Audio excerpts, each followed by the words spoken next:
Të dashur prindër, mos i lini fëmijët në mshirën e kohës.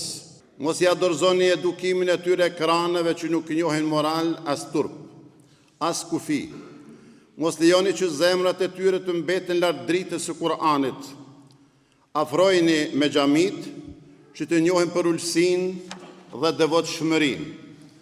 Afrojeni me dijen që të dallojnë të vërtetën nga e kota, sepse një shoqëri e shëndoshë ndërtohet me zemra të pastra, me moral të lartë, me edukat dhe me dashuri për fenë dhe për atë dheun.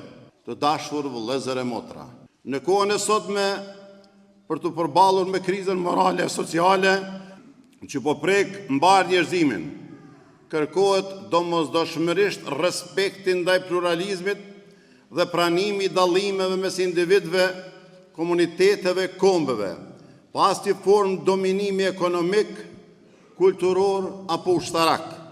Bashkësia njerëzore nuk është vetëm një nevojë sociale, por një parim i thellë fetar dhe kombëtar i rrënjosur në historinë dhe identitetin e popujve tanë.